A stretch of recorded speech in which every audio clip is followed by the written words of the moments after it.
Fala, meus queridos amigos e minhas queridas amigas do Hard Medicina, sejam muito bem-vindos e bem-vindas para mais um vídeo aqui no nosso canal. Agora, mais uma aula da nossa playlist de anatomia, do nosso curso de anatomia, agora nossa aula 3, em que nós vamos conversar um pouco sobre o aparelho locomotor. Na realidade, a gente vai introduzir o aprendizado do aparelho locomotor falando sobre o sistema ósseo.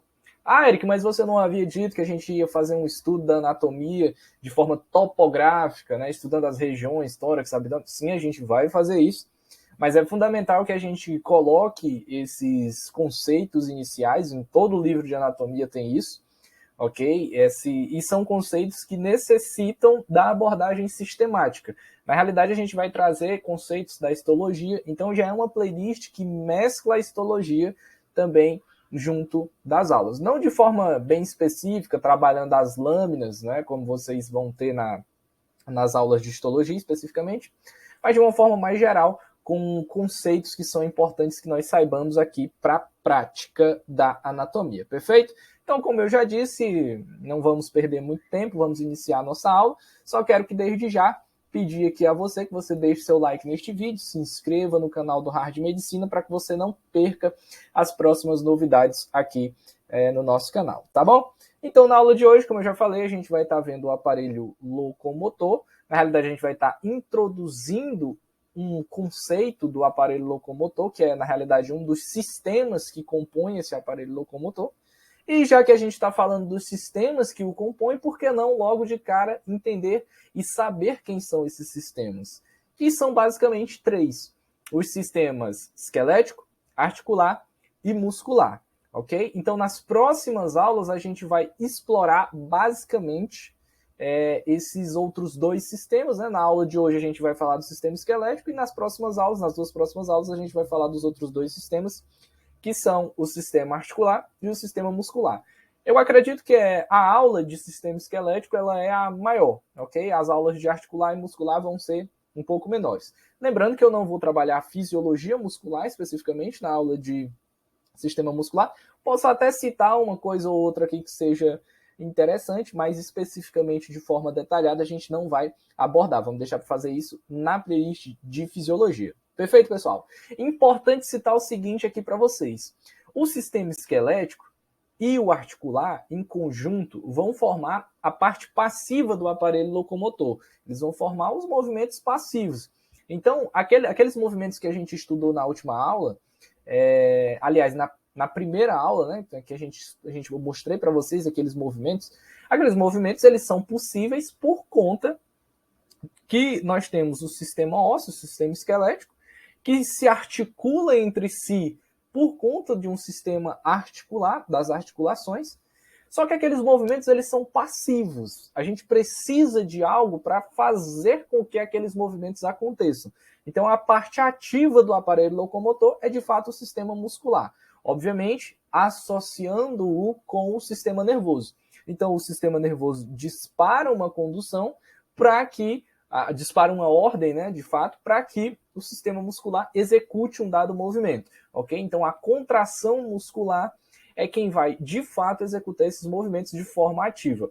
O sistema esquelético, composto pelos ossos, o sistema articular formado pelas articulações, vai ser a parte passiva. Então, fundamental que nós tenhamos essas compreensões teóricas em nossa mente. Vamos para a nossa aula de fato. A nossa aula hoje é para abordar sistema esquelético. Então, vamos, assim, de uma forma bem tranquila, de uma forma bem simples, trazer alguns conceitos sobre esse sistema aqui para vocês. Obviamente, a gente não vai aqui, talvez, zerar, né, explorar tudo que seja possível com relação ao sistema esquelético. Na realidade, a gente pode tentar fazer isso, né, nas aulas, em eventuais aulas de ortopedia. Aqui é um pouco complicado, mas já dá uma introdução muito boa para quem está no ciclo básico e também para quem está vendo a ortopedia fazer uma revisão e justamente conseguir aí ter boas noções com relação ao sistema esquelético e poder explorar as alterações patológicas depois disso. Então, o que é o sistema esquelético? O sistema esquelético ele trata-se justamente desse sistema que vai englobar todos os ossos e todas as cartilagens do nosso corpo humano. Então, quando a gente fala sistema esquelético, não é só osso. A gente também tem que considerar as cartilagens, perfeito?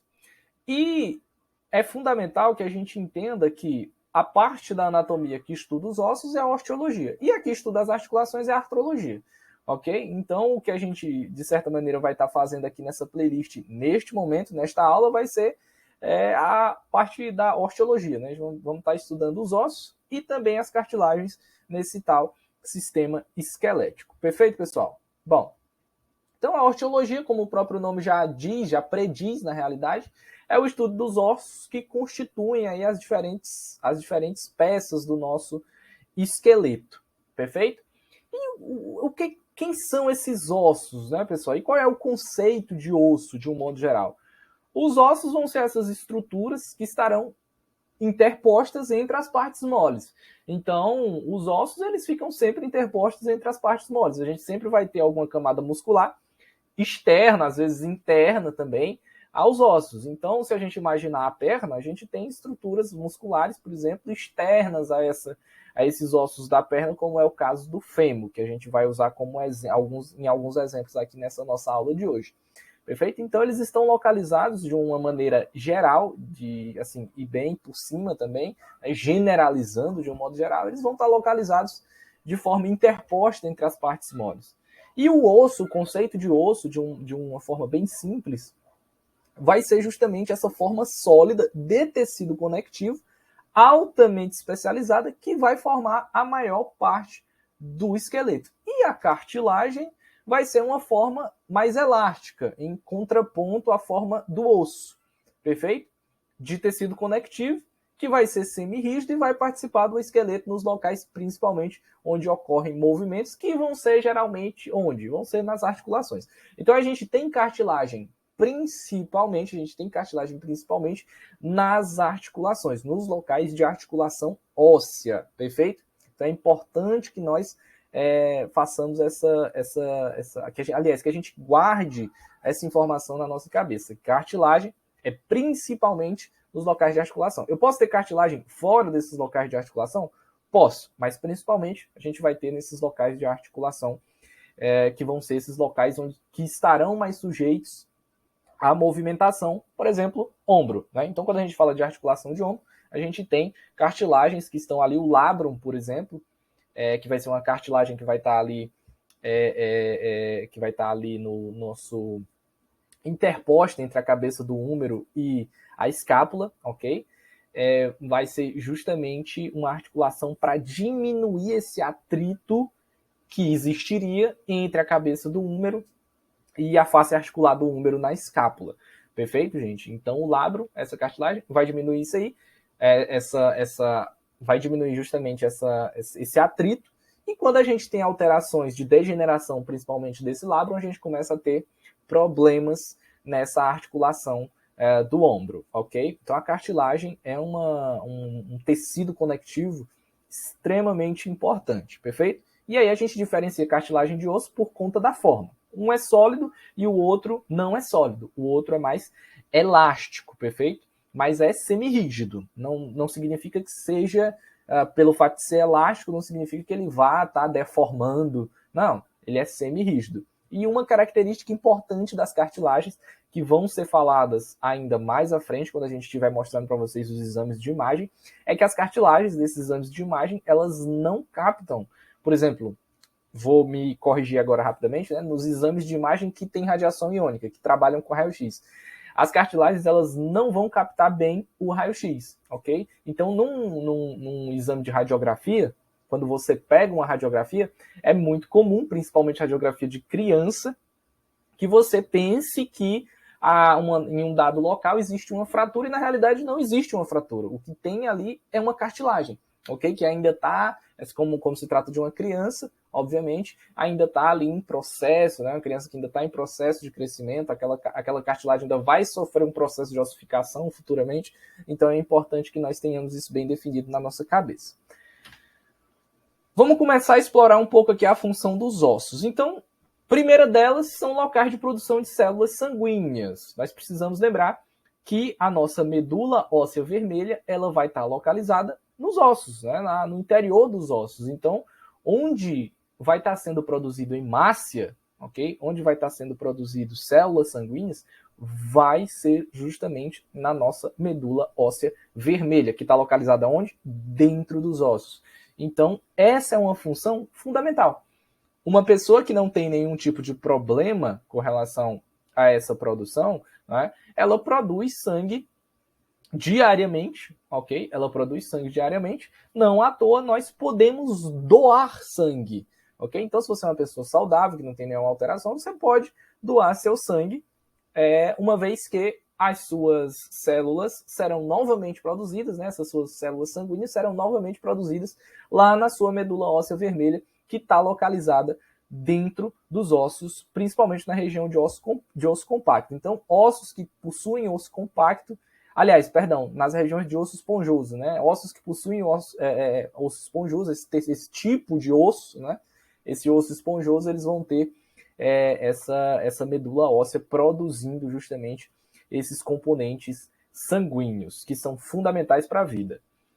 Uma outra função dos ossos é que eles são fontes de armazenamento de cálcio. Então, 97% do cálcio que está dentro do nosso corpo humano, né, vai estar localizado nos ossos. E não só de cálcio, mas também de outros sais minerais, como magnésio, como fósforo. Mas o cálcio, de uma forma assim preponderante, vai estar localizado justamente nos ossos. Não à toa, a coloração branco-rósea, né? Uma coloração branco meio que de fato branco-rósea, né? No indivíduo, numa pessoa viva, o osso ele tem uma coloração esbranquiçada, mas com um aspectozinho rosa, ok? É um branco róseo, digamos assim.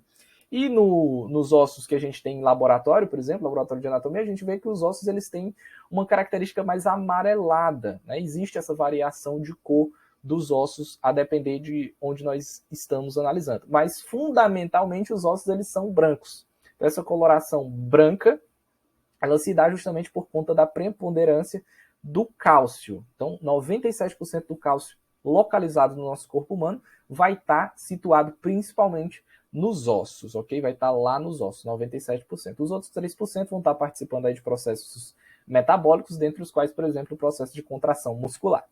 Uma outra função muito importante, e aqui na realidade é a função ímpar dos nossos ossos, né, é justamente quando eles estão articulados, eles dão sustentação ao corpo, vão servir de proteção para os órgãos e vão servir de áreas para inserção muscular. Então, o esqueleto, de um modo geral, né, que é o conjunto de todos os ossos, ele é o que vai dar sustentação ao corpo. Né? Os ossos, quando articulados, eles dão sustentação ao corpo e também vão servir de proteção para os órgãos. Então, a gente tem, por exemplo, o gradil costal, que é formado pelas costelas, que vai servir para proteger,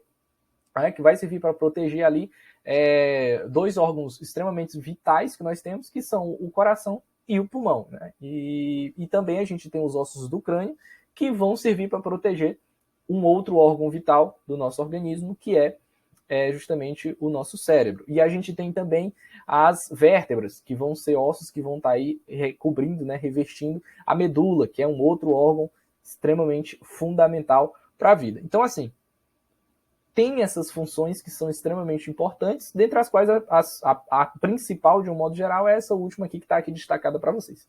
E por último também, eu nem citei nenhum exemplo, né, mas as inserções, as áreas de inserção muscular.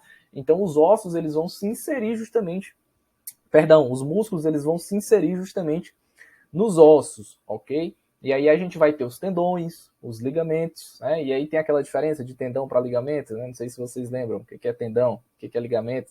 O que vai no osso, o que se articula, músculo-osso, é tendão, né? Ligamento é músculo-músculo.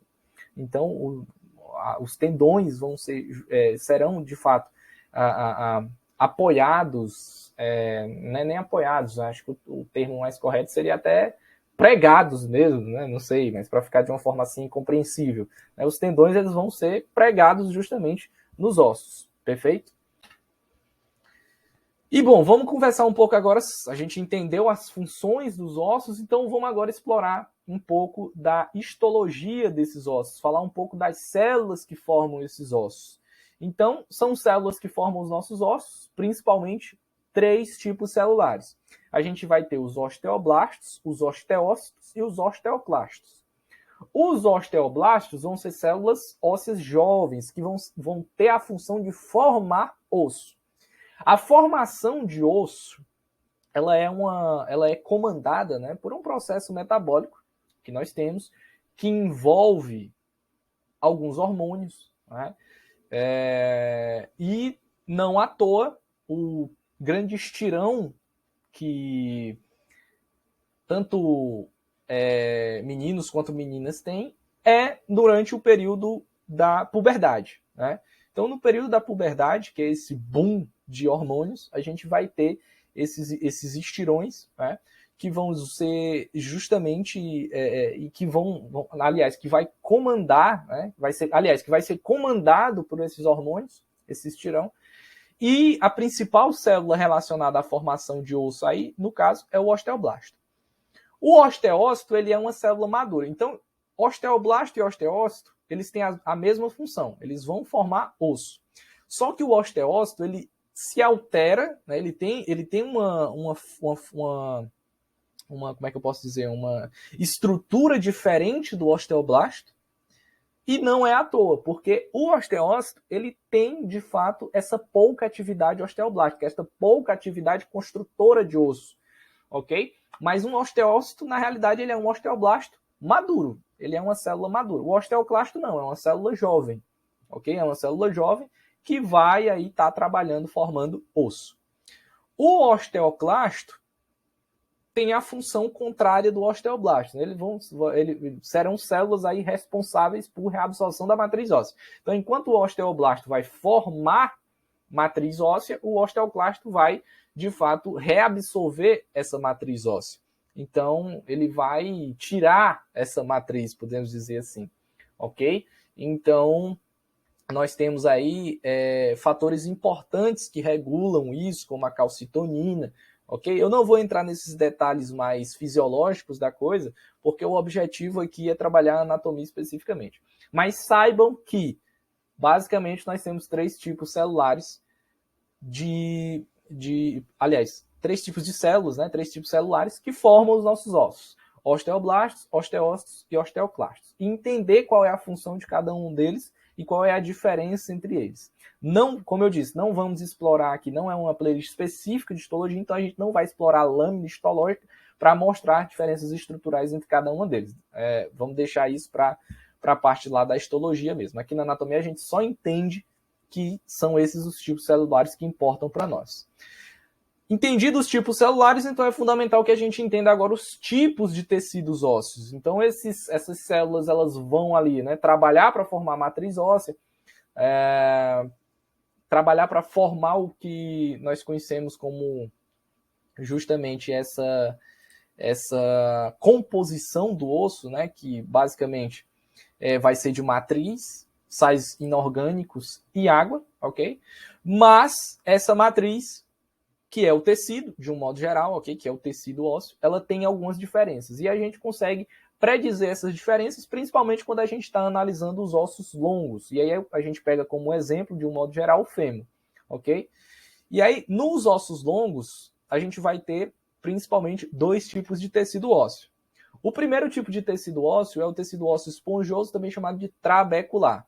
Ele vai ser um tecido ósseo rico em vasos, onde se encontrarão as trabéculas ósseas, contendo no seu interior a medula óssea vermelha, produtora de células sanguíneas, como nós já havíamos citado.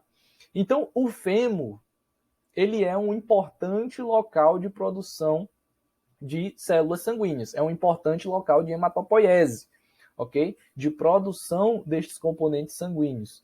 Então, é por isso que a gente usa ele como exemplo, não só porque ele tem os dois tipos de tecido, né? Não só porque ele tem ele tem o tecido ósseo esponjoso e o tecido ósseo compacto, mas também porque ele, além do tamanho, né, ele tem essa importância no que tange a essa questão da medula óssea vermelha, ok? Da formadora de células sanguíneas.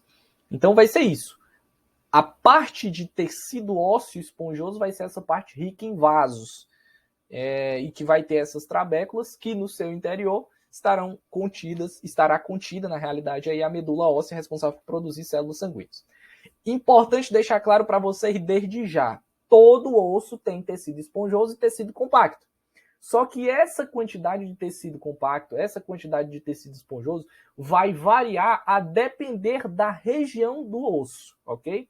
E a depender do tipo de osso também, porque tem alguns ossos que não tem todas as regiões que nós vamos citar mais à frente, ok? Na realidade, não tem nem como você dizer se tem qualquer uma delas, porque pode ser que seja um osso irregular, que não respeite nenhum tipo de dimensão, nenhum tipo de formato, ok? Ele tem um formato específico dele mesmo, mas um fato é que ele vai ter tecido esponjoso e tecido compacto, de um modo geral, mesmo sendo um osso que não é necessariamente um osso longo, que é o que nós estamos usando como exemplo aqui, como é o caso do fêmur, ok?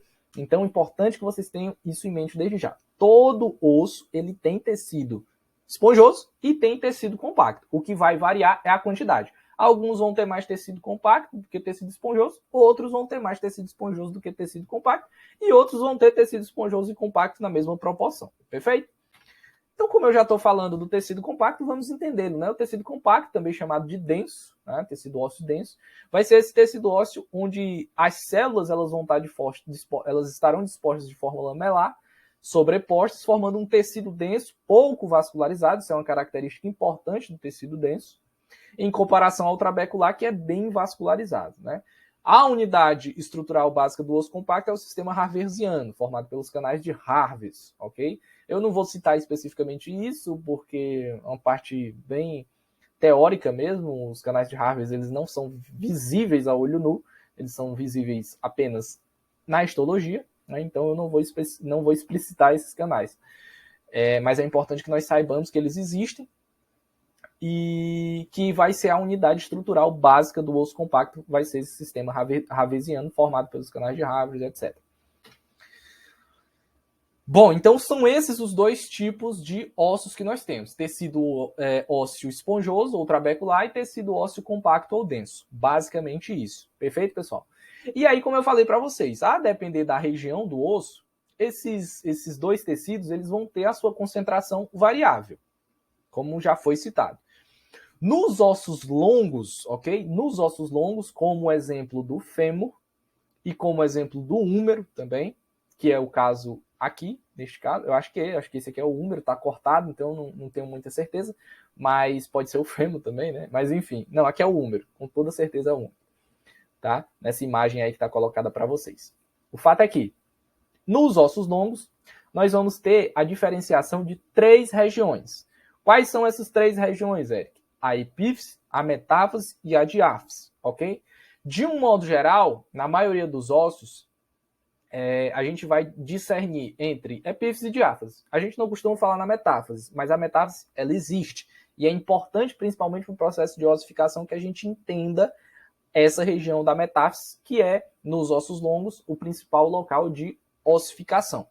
Perfeito, pessoal? Então, nos ossos longos a gente vai ter essa diferenciação. Por que você está dizendo, Eric, que é especificamente nos ossos longos?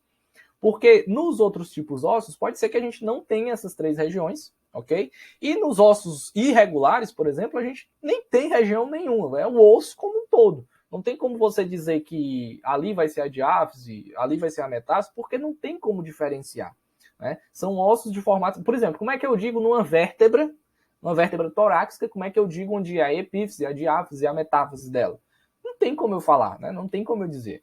Não à toa a gente classifica as vértebras como ossos irregulares, que não respeitam nenhum tipo de dimensão, de formato, de formatação, digamos assim, ok? Então, explicitando um pouco sobre cada uma dessas regiões, a gente tem a epífise, que vai representar as regiões de extremidade articular. Então, no fêmur, por exemplo, a gente vai ter a epífise distal e a epífise proximal. Proximal vai ser toda aquela, de um modo geral, quando a gente estiver trabalhando esqueleto, tudo que vai ser proximal vai ser aquilo que está mais cranial. E tudo que for distal vai ser aquilo que vai estar mais caudal. Então, a epífise proximal vai ser justamente, vamos pegar o húmero como exemplo, né, que é o que está aí representado, vamos pegar o húmero. Nós temos a cabeça do húmero, ok? Então, a cabeça do húmero vai ser a epífise proximal do húmero, porque é a parte mais cranial do húmero. Enquanto que a região lá de articulação, já com o rádio enfim, esqueci o nome do outro osso agora, fugiu. Infelizmente. Mas enfim, na parte de baixo, né, no outro lado contralateral, digamos assim, contralateral à cabeça do húmero, a gente vai ter a epífise distal. Por que distal? Porque é a parte mais caudal do húmero. Acabou. É isso que a gente define. Perfeito? Então a epífise vai representar as regiões de extremidade articular. Então a gente tem uma epífise proximal e uma epífise distal. A metáfase vai ser essa região localizada logo quando termina a epífise. E ela vai estar entre a diáfise e a epífise, ok? Então, nos ossos longos, como húmero, como fêmur, a gente tem a metáfase como o principal local de ossificação para crescimento longitudinal, perfeito? Para crescimento longitudinal desses ossos. Então, é importante que nós saibamos isso. E a outra região é a diáfase. Então, a diáfase ela vai representar o corpo do osso longo, dentro do qual vai existir uma cavidade que a gente chama de canal medular, que vai conter a medula óssea amarela. Então, essa imagem aí, que está bem indicadazinha, ela é bem interessante. A gente tem a medula óssea vermelha, né, neste caso aí, que vai estar na região da epífise, ok? Vai estar na região da epífise. Neste caso aí, se a gente usar o húmero como exemplo, seria na cabeça do húmero.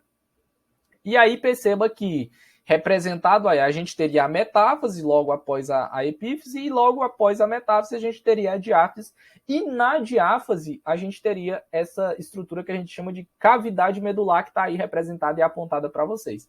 E dentro dessa cavidade medular, nós teríamos a medula óssea amarela, ok? Então, medula óssea vermelha, principalmente nos ossos longos, localizada em epífise, e a medula óssea amarela, principalmente localizada em diáfase, em região de diáfase. E aí, recobrindo toda essa brincadeira, a gente teria a nossa matriz óssea, os nossos sais inorgânicos, a gente teria água também, ainda que em pequena quantidade, formando aí osso compacto, né, e osso esponjoso mais em cima, e recobrindo tudo isso, mais externamente a gente teria o periósteo, ok? Formado por duas lâminas. Eu ainda vou citar para vocês essa estrutura aí dos envoltórios, essa história dos envoltórios ósseos. Ok? Então a medula óssea vermelha ela é encontrada nos tecidos ósseos trabeculares ou esponjosos, enquanto a medula óssea amarela é encontrada no canal medular dos ossos longos, especificamente na diáfise. Perfeito, gente?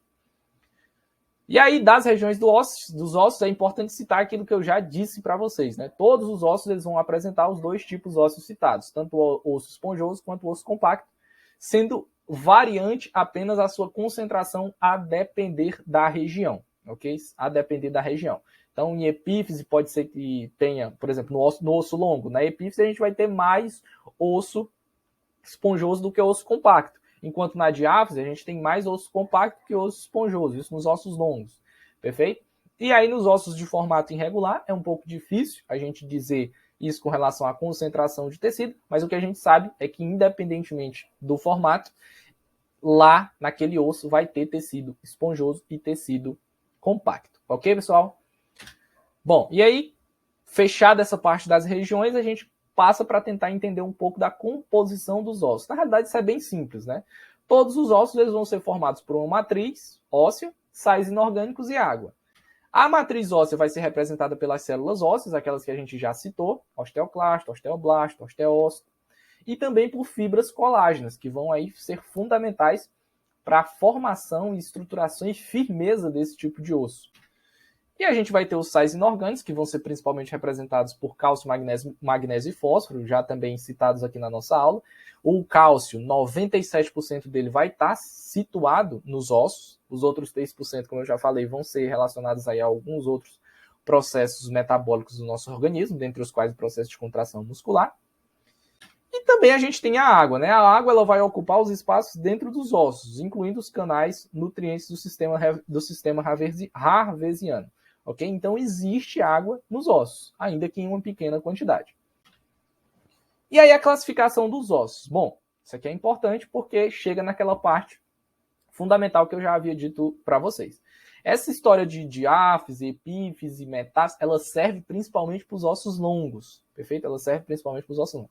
Mas não existe só osso longo no nosso corpo. Muito pelo contrário, existem vários tipos de ossos de formas e dimensões diferentes. Então, para se classificar um osso, a gente leva em consideração principalmente o quê? Forma e dimensão. E quando a gente fala em dimensão, a gente especificamente está se referindo a quê? A largura, espessura e comprimento. Então, esses 3 aspectos são levados em consideração para que a gente possa classificar um osso, ok? E aí, dessa maneira, a gente classifica os ossos basicamente em 4 categorias. Os ossos longos, os ossos curtos, os ossos chatos ou planos e os ossos irregulares, que são aqueles que não respeitam nenhum tipo de forma ou dimensão característica. Na realidade, são ossos que existia um molde mesenquimal de células mesenquimais e aí foi-se ali se depositando células osteoblásticas que fizeram, né, a formatação de um osso a partir desse molde mesenquimal embrionário que existia, ok? E aí a gente forma esses ossos irregulares, como é o caso das vértebras. Ainda existiria uma 5ª classificação de osso, ok? Quinta classificação de osso, que são o exemplo dos ossos pneumáticos, ok? O que são os ossos pneumáticos, Erics? São aqueles que vão ser preenchidos por ar, ok? Então, no osso frontal, a gente vai ter a delimitação de lâminas, ok? Principalmente, a gente vai ver isso na anatomia da cabeça, né? Mas o osso frontal, ele tem algumas lâminas, e essas lâminas vão delimitar espaços, e esses espaços vão ser preenchidos por ar, formando o que a gente chama de seio frontal. Isso se repete nos ossos maxilares, onde a gente vai ter o seio maxilar. Isso se repete no osso esfenóide, onde a gente vai ter o seio esfenoidal, e no osso etmoide, onde a gente vai ter o seio etmoidal, ok? As células etmoidais. Perfeito? A gente vai explorar com detalhes essa anatomia na parte de anatomia da cabeça, ok? Quando a gente for ver lá a parte óssea. E aí vamos definir cada um dos tipos de ossos, né? Os ossos longos vão ser aqueles que apresentam o seu comprimento maior que a espessura. Então, o fêmur, por exemplo, o fêmur ele tem um comprimento bem grande e uma espessura razoável. O fato é que, se você comparar a espessura do fêmur com o comprimento dele, ele vai ter um comprimento maior do que a espessura e também do que a sua largura. Sendo assim, a gente classifica o fêmur como sendo um osso longo. São exemplos de ossos longos: o fêmur, as falanges, os metacarpos, o húmero, a tíbia, a fíbula, o rádio, ok? Então, são exemplos de ossos longos. Ossos curtos, Eric, são ossos que apresentam um comprimento menor do que a espessura? Não, calma. Não é assim que funciona. Não é o contrário. O contrário dos ossos longos não serão, aliás, os ossos curtos. Serão os ossos chatos. Perfeito? Então, guardem logo essa informação. O contrário dos ossos longos são os ossos chatos e não os ossos curtos. Os ossos curtos vão ser aqueles que vão apresentar valores de dimensões semelhantes ou muito próximos, perfeito? Então, a largura, a espessura e o comprimento vão ser semelhantes ou muito próximos. Por exemplo, os ossos do carpo, ok? Os carpos, os ossos do tarso, os tarsos, né? Então, aqueles ossos do carpo lá que a gente tem, amato, meu Deus, me fugiu aqui agora os nomes. Enfim, o fato é que os ossos do carpo e os ossos do tarso, eles vão ter essas dimensões muito parecidas. Então, a gente chama eles de ossos curtos. Perfeito? O amato é um dos exemplos. A gente teria outros, que eu, particularmente, acabo esquecendo, às vezes, esses detalhes. É tanta coisa que a gente vê que acaba deixando fugir um dado momento esses detalhezinhos. Mas a gente ainda vai estudar isso na anatomia especificamente de cada um deles. Mas o importante é que a gente saiba que os ossos do tarso e do carpo, eles são ossos curtos. Aí a gente vem para os ossos chatos, que esses sim são o contrário dos ossos longos. Vão ser ossos que apresentam o comprimento e a largura maior do que a espessura, ok? Como, por exemplo, os ossos da calota craniana. Eles vão ter a sua largura e o seu comprimento maior do que a espessura, perfeito? Que é quase, na realidade não é nem exatamente o contrário, é quase que o contrário, porque os ossos longos vão apresentar comprimento maior que a espessura e a largura, né? E aí faz só uma trocazinha ali, a espessura está fazendo dupla com a largura aqui nos ossos longos, né? Aí, no caso, nos ossos chatos, quem vai fazer dupla com a largura agora vai ser o comprimento, e não mais a espessura, ok? Não é exatamente o contrário, mas é quase que o contrário, né? Os ossos chatos vão ter o comprimento e a largura maior do que a sua espessura, como é o caso dos ossos da calota craniana, osso frontal, osso occipital, osso parietal, ok? Osso temporal, enfim.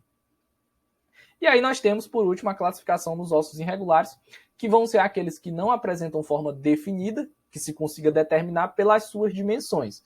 Então, como é o caso dos ossos da face, como é o caso das vértebras, o osso ilíaco, como é o caso da clavícula, ok?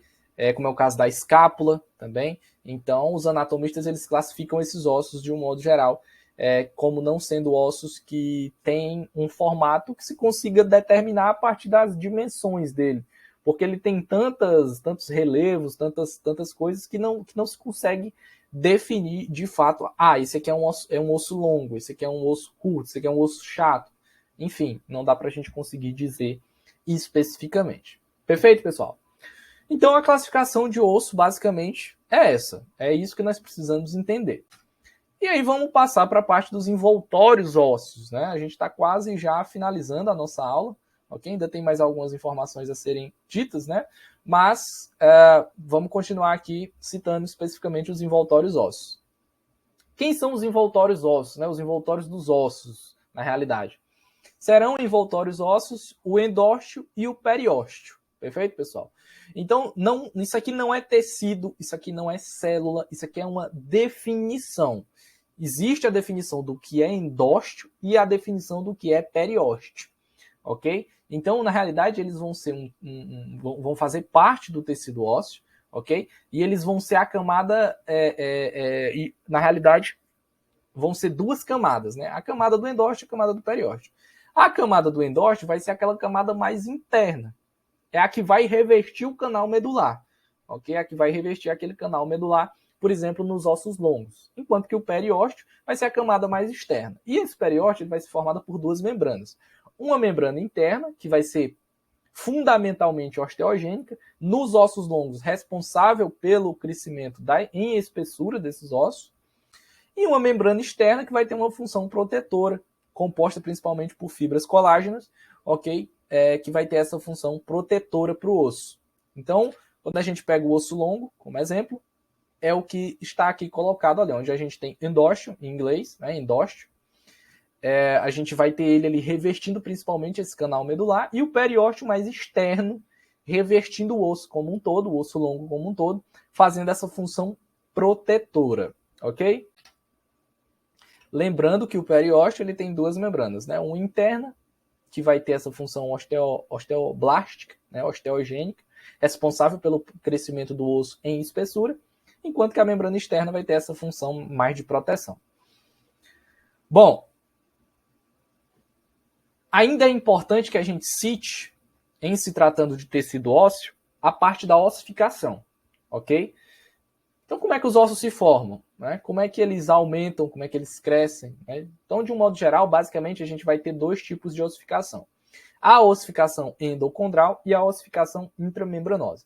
A ossificação endocondral, também chamada de intracartilaginosa, vai ser aquela que vai se dar justamente com um molde cartilaginoso, ok? Esse molde cartilaginoso, ele vai ter sobre ele depositadas células osteoblásticas que vão justamente sintetizar a matriz óssea ali para que se forme um osso. Então, é um processo que se dá desde o pré-natal, ok? Desde antes do indivíduo nascer, ele já está criando o osso a partir desse tipo de ossificação, ok? E ele vai acontecer mesmo após o nascimento até o fim do processo de crescimento, que em algumas pessoas, normalmente a gente diz que se dá ali em torno dos 16, 17 anos, o fim do crescimento ósseo. Perfeito, pessoal? Então, é a principal forma de crescimento ósseo que nós temos, essa ossificação endocondral. Ela se dá a partir do molde de cartilagem que vai virar osso. Então, nós temos, na metáfase dos ossos longos, cartilagem. Nas crianças, por exemplo, a gente vai ter cartilagem, e essa cartilagem ela ainda vai sofrer um processo de ossificação com o passar do tempo, fazendo com que o osso cresça de forma longitudinalmente. E a ossificação intramembranosa vai ser aquela que vai ocorrer a partir de um molde embrionário mesenquimatoso, que vai ser usado para se depositarem células e formar osso. Então, o processo de ossificação intramembranosa, ela ocorre para formar ossos chatos e ossos irregulares. Os ossos irregulares são aqueles que não respeitam, como a gente já citou, né, não respeitam aí justamente a formatação, né? Aquela formatação em que a gente havia citado de dimensões de um modo geral, né? De comprimento, espessura, enfim. A gente não consegue definir um formato para ele, uma forma. Então a gente classifica como osso irregular.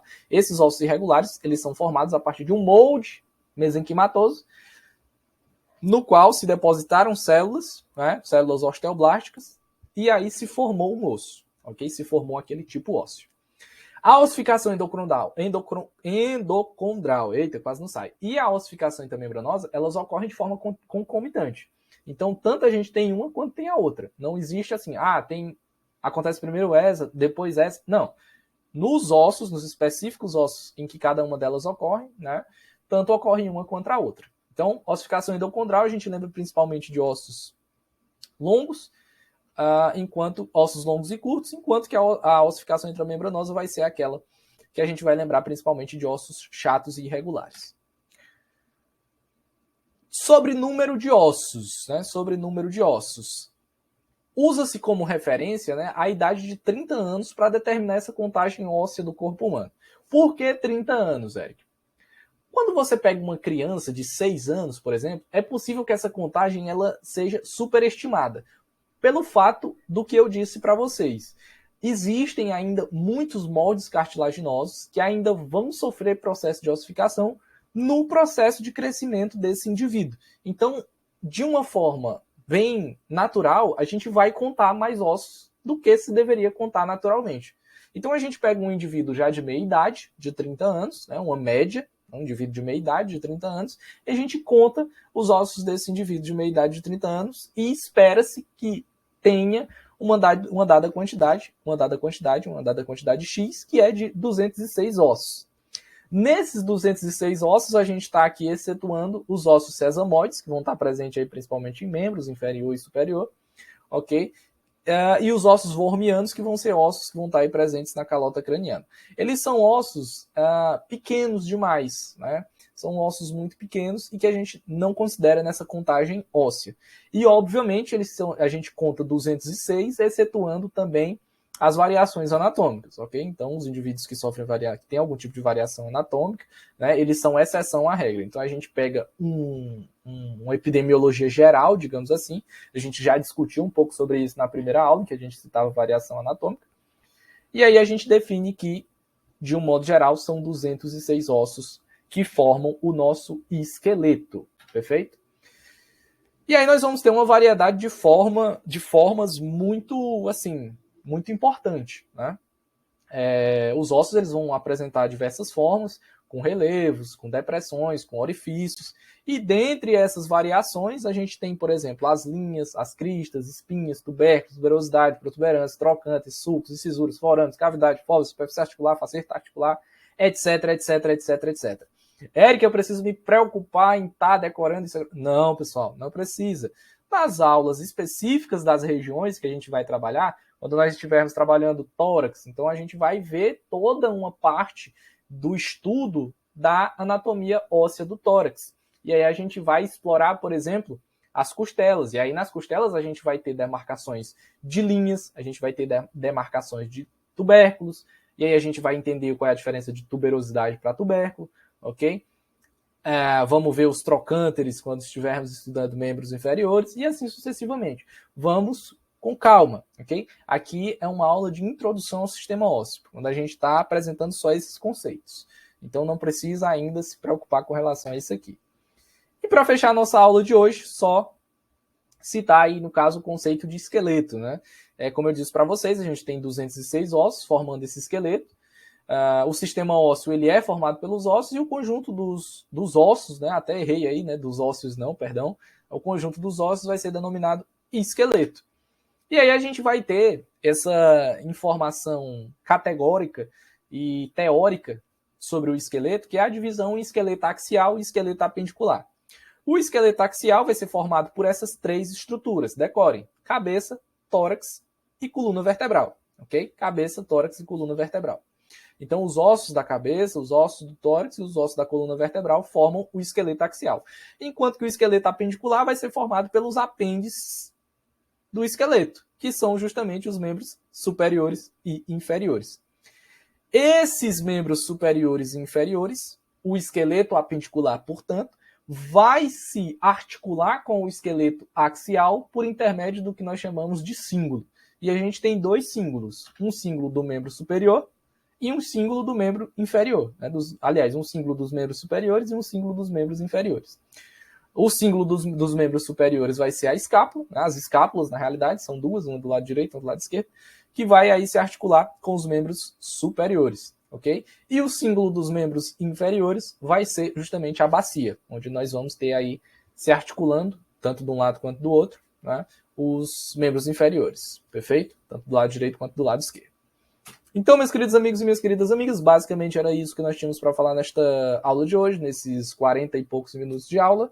Uma aula mais curta, um pouco mais curta do que as outras duas, né? E uma aula introdutória. Uma aula introdutória dando conceitos que precisam ser entendidos, são conceitos fundamentais que vocês vão repetir na histologia, mas que aqui vocês já estão tendo esse contato e que é fundamental para entender o sistema ósseo e para fomentar a base do que a gente vai discutir mais na frente na anatomia regional, na anatomia topográfica, quando a gente estiver falando dessa parte da anatomia óssea das determinadas regiões que nós vamos trabalhar. Tá bom, gente? Então era isso. Muito obrigado a você que assistiu este vídeo até aqui, esta aula até aqui.